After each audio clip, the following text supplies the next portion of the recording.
Alright, so welcome to today's video. Last week we set the front bumper. It looks okay. I think I still got to fix it. But today I'm going to be working on this bumper.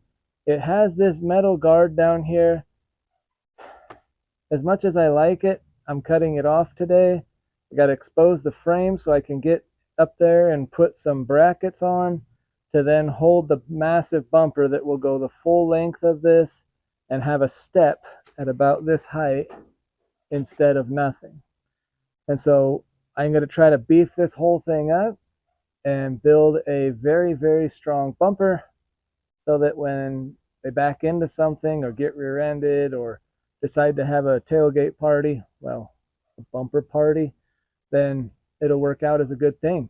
So that being said, let's get this time lapse going and see if this cuts off nice for me or not. So here we go. Time lapse. So here you got me with my trusty grinder again, going to town, trying to just cut the piece off. I'm not sure if these are like factory welded like this or if it fell off a couple times and they welded it back. You can see where the bumper used to come through. They just used a torch and cut the hole with it. Like, there's not a whole lot of fancy metal work here, but I got the piece off. And that piece off, I got to get these leaf springs. I never took the rear leaf springs mounts off, so I got my air hammer out here. I'm using it to cut the rivets, and then I'll bang it off of there. My retention spring on the hammer, the little gun in my hand. The retention spring on that air hammer, well, it broke off, so yay, bad gun. I thought, well, let's move this tank out of the way. I'm not going to reuse that tank because, well, it still has fuel in it from 1970s, and I've crushed it as I've lifted with it. Now I'm looking at the back open space, wondering what to do, thinking, is that pipe going to work? Will this kind of work? Measure the world around me, some angle to see possible bracketry. I am just trying to figure this out. I figured, well, I got a couple pieces of this, I'll cut it. And then I kind of want to put a bracket like that. So with that, I try to figure out what I got. Basically, I got some measurements and pretty hot. So this video takes 2 days, by the way. So measuring everything, looking for fuel tank, but in the end, that's me finding a piece of wood. I'll explain in a second. Here you go. Alright, so I didn't get a whole lot done, but I did figure out how I'm thinking to build the bumper. I want the bumper to be super strong, and so I'm thinking I'm going to come down from the frame with a piece of heavy steel and build a giant rectangle around it, and then have a big step to where you can step on it, but it won't stick out too far. I thought I was doing really good and everything looked good, and I realized there's a block of wood holding the back of the car up a ½ inch, which means the car's lower because I just got that out. So, part that sucks, it's not all my measurements, so I need to go buy some more steel. I'm thinking 1 inch by 1.5 inches by thick as I can get wall. And I'll build the framework out of that and mount it to a giant heavy plate for some heavy C-channel. And then I want to weld a tow hitch on here so I can put a 2-inch rise ball, and that way I can always jack up the back with the hitch. Alright, so now I'm working on this again. I finally got some steel. And I got my trusty Ryobi saw I bought off of a garage sale. Yes, they still do those, and you go to them in person. I went to this garage sale, saw a saw, bought it for like $10.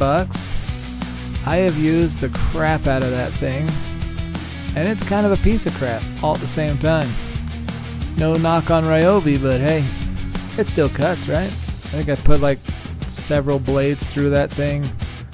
Someday I'll buy a fancy saw, but for now I'm cheap. So I'm cutting up the pieces. This is for the framework for the back bumper. This is really thick wall. I don't know what it is. Thick enough. It's got to be at least 1/8 inch, if not 1/4 inch wall tubing. I want the bumper to be heavy. Get this saw out of the way, and voila. Now, because my saw sucks and I can't measure, I'm clamping the one side together so that I can cut these ends more uniform to get the right length, because it's critical where it goes. And just outside of camera, you see me fighting with square, and then I'll tack it with my fancy old school welder. I think this welder is going to die on me. It started hissing in the 100-degree weather. But what do? Still welds. So after I got the first part, then this part out here, I cut it a little more. I want to make sure that the right width is there, the right height is there. It makes it so much easier when it is. Then once you have it tacked, cut off some big burrs and got a test fit. So I got some C-clamps. I got a 1/4 inch plate under each, between the clamp and that, just to make sure it's about the right height. Back to the table to weld it like crazy, trying to fill in all the spots and get it going. And I'm cutting it to put gaps in the metal so that when you weld you have a spot. But if you look here, I just lit myself on fire. My cure for it was to stand a little off to the side a little more. And then I realized how stupid it was because all the grinding I still got. And I switch out the grinder and then I put on apron. What kind of idiot owns an apron and doesn't put it on to start? The guy doing the work right there, you know, me. So, grinding all the corners, trying to make them smooth, mostly so that I don't have any issues when I line up the other steel with all of this. I got to put the bumper on, so this is just the backing of it. And then I got to put the actual step that goes out for the bumper. But hopefully, in the event someone runs into this car, they smash this bumper and it hits the frame and doesn't wreck the whole thing, just dents up some stuff. It's a pretty stout bumper when I'm done. I gotta look at it 1,000 times. You saw me test fitting to see if I like the step.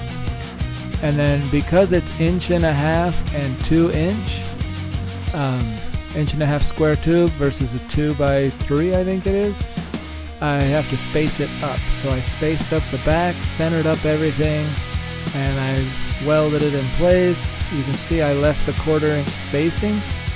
That spacing was so that the rectangle that was in there at first goes in, but then the bumper itself sits a 1/4 inch off the actual body. And then I welded it like crazy.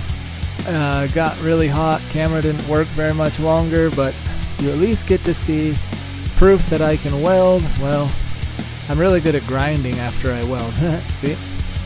But yeah, so a lot of welding. Welder got hot several times.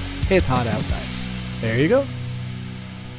Alright, so it is getting very hot. I think it's about 105, 110, 102 hot for a penguin. I did get this built. This is ready. So let me show you what it looks like in place. Let's see how it looks. Oh, it's a heavy bumper. Come on, let's show them.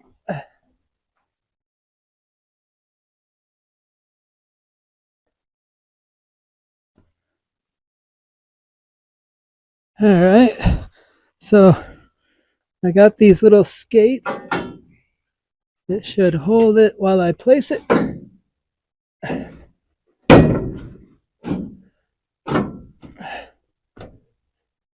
Roughly something so you can kind of get the idea at least. It'll sit in there, not quite like that, but dang near. And then right here, I'll have it connect to the frame, right? That'll bolt to the frame. It won't go, it'll go like this. That way I can catch top and bottom. And then I'll put a piece across, but it'll come out to the end to make sure when I put my tow hitch right here in the center, It'll have a tow hitch that's strong, so it'll come out, and then you'll have a step on each side and whatnot. That's roughly my bumper. Hopefully you guys like watching this stuff. I am going to stop. I got dizzy, lightheaded, kind of hot, overheated. Time to stop. Go do something on your own stuff. Thank you for watching. I'll get going on this again. Hopefully this next week, depending how hot it is. Have fun.